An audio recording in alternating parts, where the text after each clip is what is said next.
A história é familiar.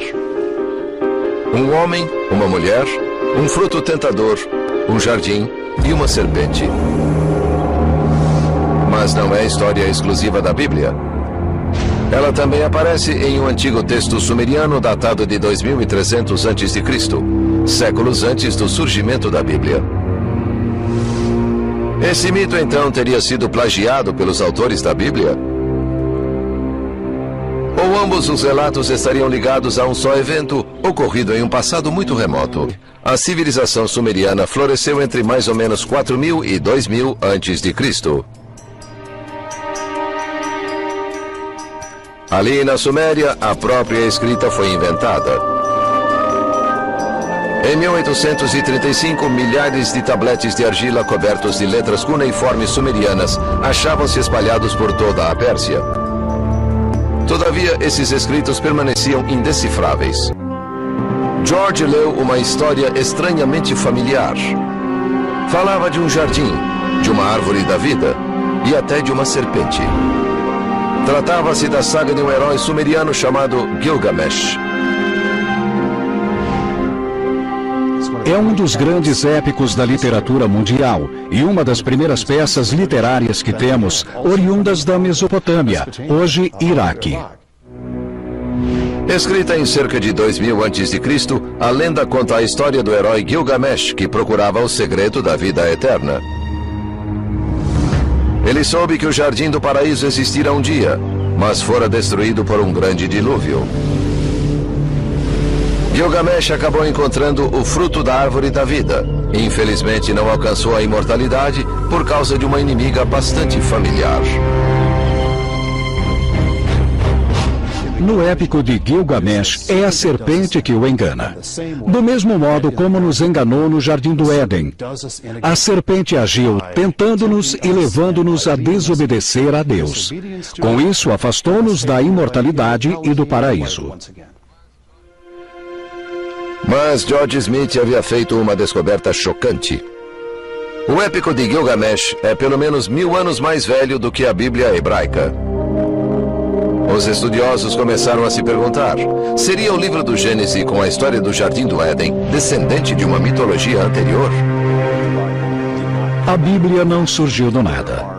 Há indícios de todo tipo em seus textos, que podem ser rastreados até a Mesopotâmia, o Antigo Egito, até as mais remotas regiões do Velho Mundo. Estão preservados como a mosca no âmbar, nos livros que chamamos de textos sagrados. A descoberta de indícios da antiga Mesopotâmia levou os estudiosos a indagar se o Jardim do Éden não teria sido imaginado, nos primeiros tempos, como localizado em algum ponto da Mesopotâmia clássica. A história de Noé e da sua arca é tirada diretamente das tradições. O conceito de dilúvio é presente em todas as antigas civilizações, em mais de 200 diferentes citações em diferentes períodos e tempos. Contudo, não será preciso ir muito além da fonte pré-cristã para encontrar a epopeia de Gilgamesh, escrita em 2600 a.C. Esta história fala sobre grandes inundações ordenadas por Deus, uma arca com animais salvos e até mesmo o libertar e o retornar da pomba entram em concordância com a história bíblica, entre muitas outras semelhanças. E depois há a história plagiada de Moisés, sobre o nascimento de Moisés. Disse que ele foi colocado numa cesta de cana e lançado ao rio para evitar um infanticídio. Ele foi mais tarde salvo pela filha de um rei e criado por ela como um príncipe. Esta história do bebê numa cesta foi retirada do mito de Sargão de Acade por volta de 2250 a.C. Depois de nascer, Sargão foi posto numa cesta de rede para evitar o infanticídio e lançado ao rio. Foi depois salvo e criado por Aqui, uma esposa da realeza Acádia. Além disso, Moisés é conhecido como legislador, portador dos 10 mandamentos e da lei mosaica. Contudo, a ideia de a lei ser passada de um deus para um profeta numa montanha é também antiga. Moisés é somente um legislador numa longa linha de legisladores na história mitológica. Na Índia, Manou foi o grande legislador. Na ilha de Creta, Minos ascendeu ao monte Ida, onde Zeus lhe deu as leis sagradas. Enquanto que no Egito, Moisés tinha nas suas pedras tudo o que Deus lhe disse. E no que diz respeito a estes 10 mandamentos, foram retiradas a papel químico do feitiço 125 do Livro dos Mortos do Antigo Egito. O que é que o Livro dos Mortos dizia? Eu nunca roubei, tornou-se tu nunca roubarás. Eu nunca matei, tornou-se nunca matarás. Eu nunca menti, tornou-se nunca levantarás falsos testemunhos. E por aí adiante. A religião egípcia é, no fundo, a base fundamental para a teologia judaico-cristã. Batismo, vida após a morte, julgamento final, imaculada concepção, ressurreição, crucificação, a arca da aliança, circuncisão, salvadores, comunhão sagrada, dilúvio, Páscoa, Natal, a passagem e muitas outras coisas e atributos são ideias egípcias, nascidas muito antes do cristianismo ou judaísmo.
Na versão de Homero da criação dos humanos, o Deus Prometeu forma o primeiro homem do barro e assopra a vida nele.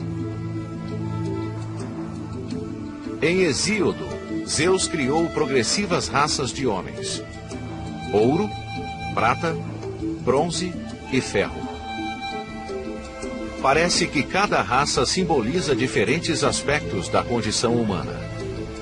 A primeira raça de homens era feita de ouro, suas vidas eram tranquilas, suas colheitas abundantes. Eles literalmente festejavam com os deuses. Datando de 3000 a.C., as mensagens gravadas na pedra são consideradas como os primeiros relatos escritos do mundo. As tábuas sumérias são provavelmente a mais antiga forma de registro escrito que temos.